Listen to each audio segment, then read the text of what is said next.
Netanyahu has said a push to release the hostages would accompany the operation to take control of Gaza City and destroy the Hamas stronghold.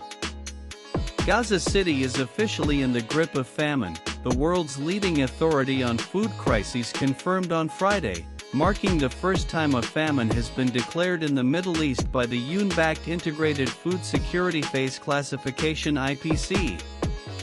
The dire situation threatens to spread to southern regions like Deir al-Balah and Khan Yunis if a ceasefire and unimpeded humanitarian access are not urgently implemented.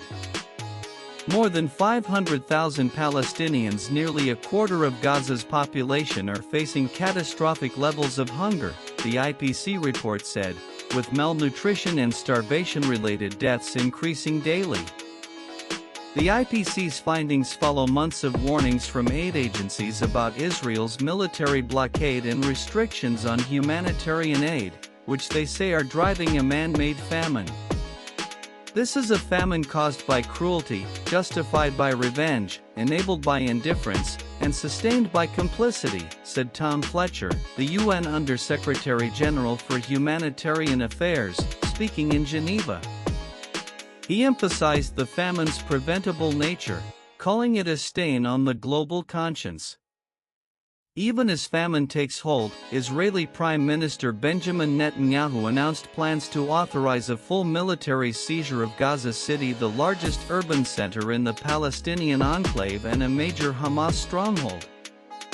This move comes as ceasefire negotiations, mediated by Egypt and Qatar, hang in the balance. Netanyahu stated that military pressure and hostage negotiations will proceed in tandem. These two matters, defeating Hamas and releasing our hostages, go hand in hand, he said.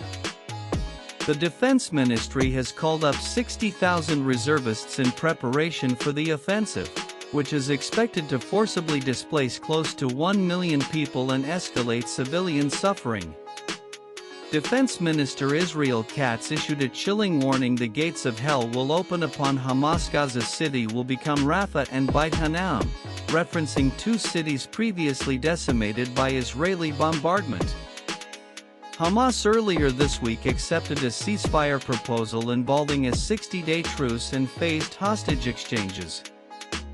Israel, however, insists on the release of all hostages before halting its operations.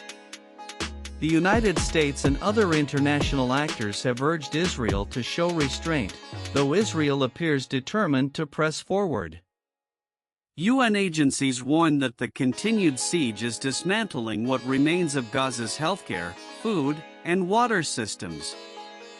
The UN Relief and Works Agency UNRWA reports that 90% of Gaza's population has already been displaced, and shelters are overwhelmed.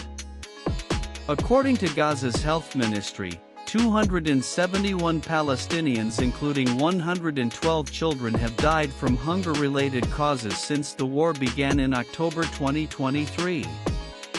More than 62,000 Palestinians have been killed in Israeli strikes, with the majority being civilians, the UN says. As Israeli tanks advance and Gaza City braces for a ground invasion, humanitarian experts warn that the famine and violence combined could lead to one of the worst modern humanitarian catastrophes if an immediate ceasefire